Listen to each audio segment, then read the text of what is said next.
Number one. Hi, everyone. Welcome in. Just a couple of quick reminders. Please mute yourselves when you are not asking a question. Please only ask one question at a time. No follow-ups or questions in multiple parts. And if you could please say your name and outlet before your first question, that would be appreciated. All right. First question goes to Salvador. Right, thank you, Melissa, Christina, Celia, for doing this. And you three have three different paths through Star Trek, because Melissa has a completely new character. Christina has a character with some baggage in her name, although it's new. And Celia has his huge legacy to live up to. So I was wondering, what kind of research did you do when you entered this world to inhabit those roles? Sure. So the great thing about Ortegas is that it's like a brand new character. And so what I really looked into was the history of helmsmen and helms officers and pilots and navigators in Star Trek. And I'm always like, you know what, nothing's going to happen unless the ship can fly. So I took that very seriously. And they wrote this incredible character that's confident, skilled, and yet also is so confident that she's able to also really have this great rapport with her crew members on the bridge, even when we're in a chase, and when we're dodging around black holes and all sorts of craziness.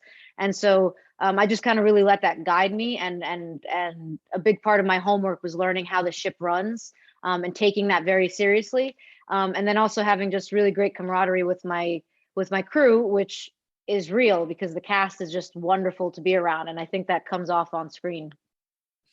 For me, as a new Star Trek fan, I literally immersed myself in the original series and Wrath of Khan as well. So anything that had, and there's not actually that much on Khan, but I watched everything I could of him, and also watched Discovery, because obviously I wanted to know who we were working with. So I watched Discovery's season 1 and 2. And then other than that, it was more, well, actually I did ask, friends and who were Trekkies, first getting the script, I'm like, oh my God, I have no idea what any of these things are, these words mean. So that was another element of it. And then other than that, it was just delving into my past and seeing what I could bring up from my past and my life in order to personalize that for La'an. Yeah, I had a wealth of knowledge about this character when I figured out who she was. I really had, I think the homework of it was like deciding like when was the time to stop looking to other people for this character. I had to decide like, okay, I am now either learning too much and getting in my head about her future, when yes, of course, her future is important, but the cadet that I'm playing, this young Uhura, she has no idea what's in store for her.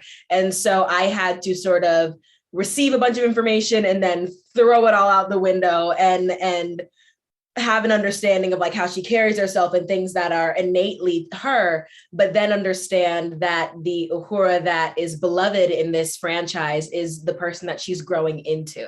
It's not who she is today. And so there are going to be parts of young Uhura that are sort of unrecognizable. And then as you see the experiences and the opportunities that mold her and the relationships that she has with this incredible crew that influence her, it's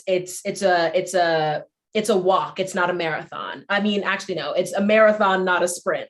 There we go. And so it's been awesome to know that this character has a wealth of information that I can fall back on if I ever feel lost, but it's also taking the time to personalize it and bring my own Celia-isms to this incredibly beloved, iconic role. Thanks so much. Great answers. All right, our next question goes to Kit. Hey everybody, Kit Stone, the Black Cape. One thing I love about sci-fi in general is the amount of characters you could get in a series or a film. And what I love is that whether it's an alien, a monster, or whatever, there's always someone you can connect to. The characters you're portraying, how different or similar are they to who you are in real life?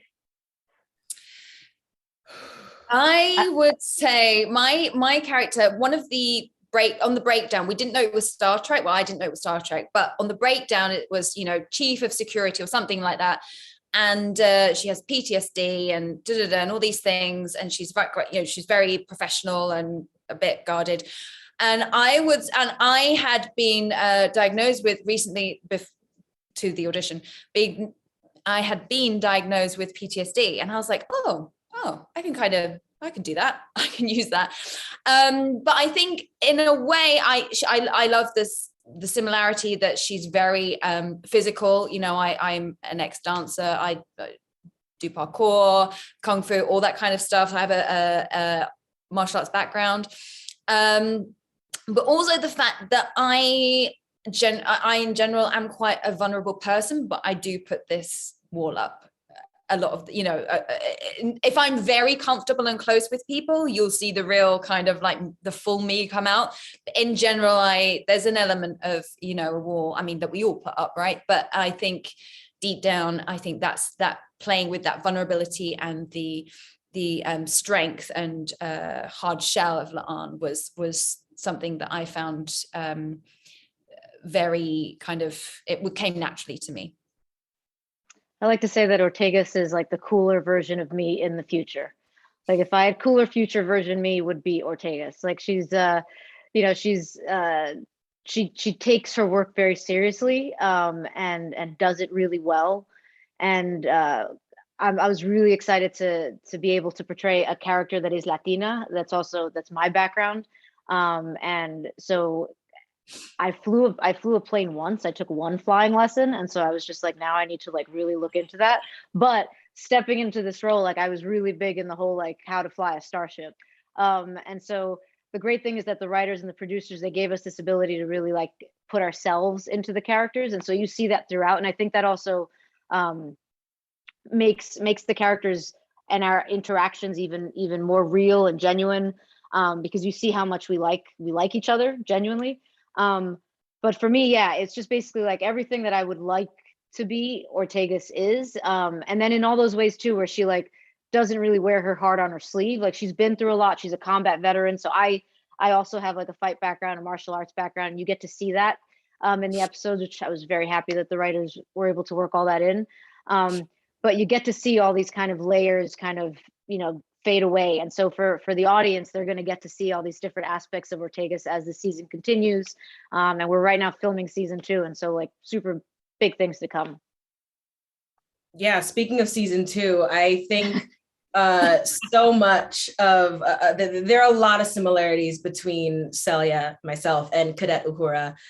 We both lost family in incredibly traumatic ways. We both are very young in our field and are still sort of questioning like, how did we get here? How are we going to navigate this space? And so I often say that like the writers definitely have one-on-ones with my therapist trying to find like, what of me can I bring to this character? But no, it's like Melissa said, we have incredible writers and this cast and this crew is incredible. And so you feel very safe.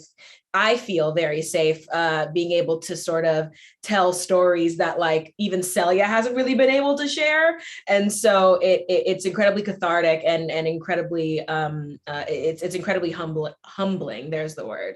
But yeah, it's really cool to play a character whose life sort of imitates and lives in a space that is so close to your own, because there are some times when I go home from set that I'm like, did I act at all today? Or did I just tell the truth the whole time?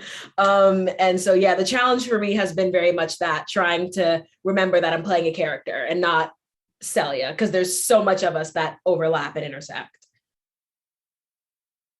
All right, our next question goes to Robert. Good afternoon, Robert Littell, BSO Entertainment. The question is for all of you guys.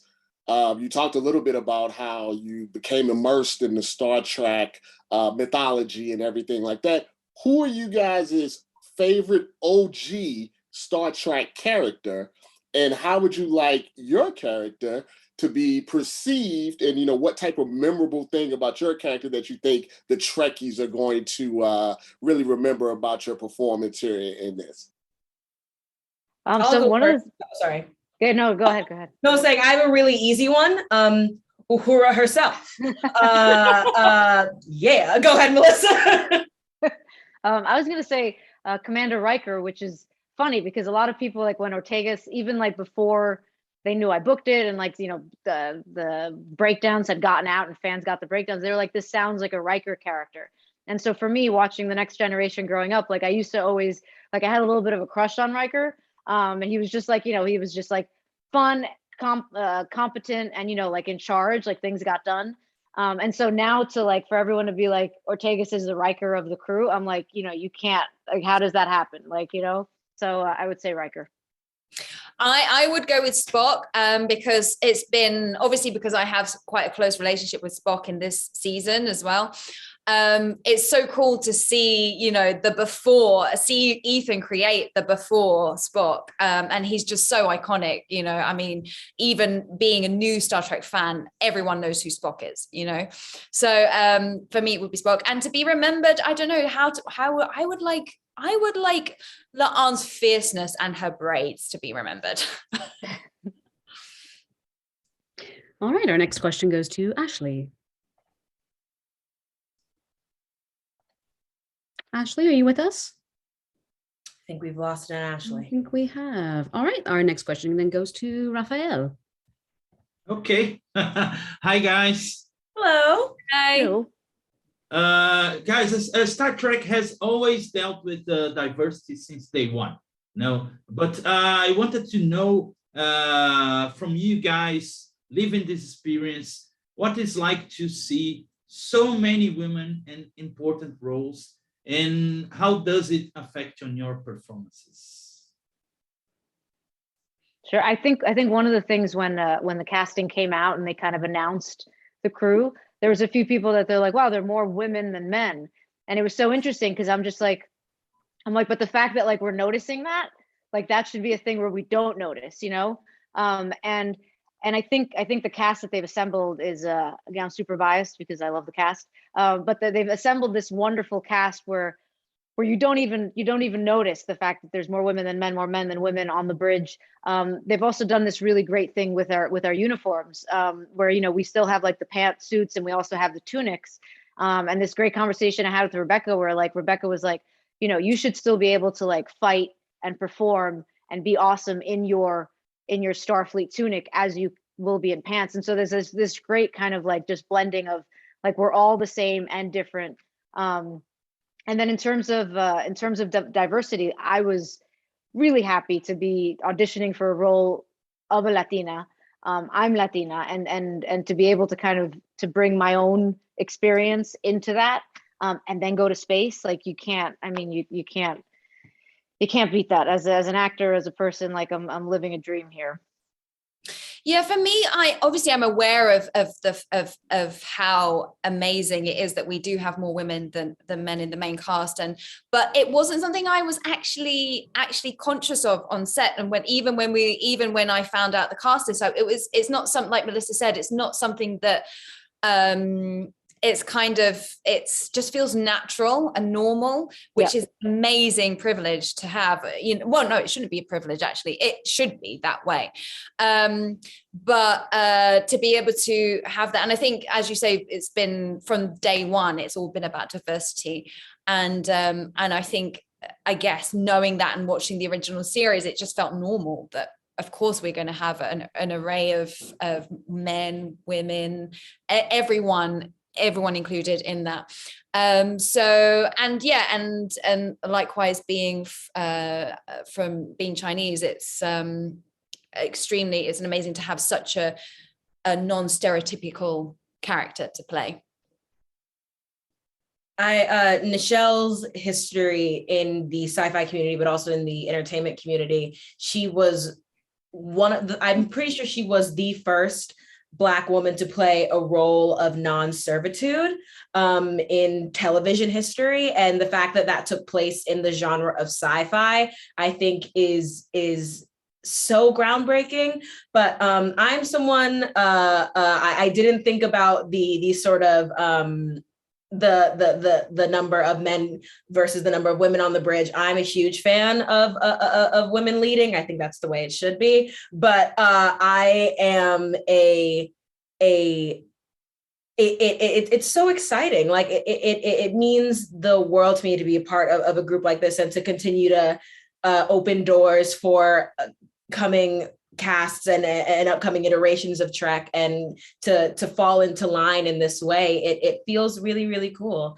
And I am excited for the rest of the world to get used to something that looks like this, because Star Trek has been doing this for years. And the fact that people are like, how could this have happened? The material has been here for several decades. And so it just feels really good to continue that history.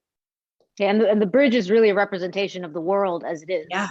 And so that is huge for us to be bringing to the screen, and for so many people who watched Star Trek growing up and now are like in, you know, who are engineers and who are working at NASA and you know, who are sending satellites and ships to space. You know, it's you know, there's a whole history to it, but we're super proud to be a part of it, small part of it. Great. Unfortunately, that is all the time that we have. Thank you so much, everyone, for your questions. Please say your goodbyes and make your way out of the Zoom room. Thanks, y'all. Bye. Thanks, guys. Thank you, guys. Bye. Bye. Thank you.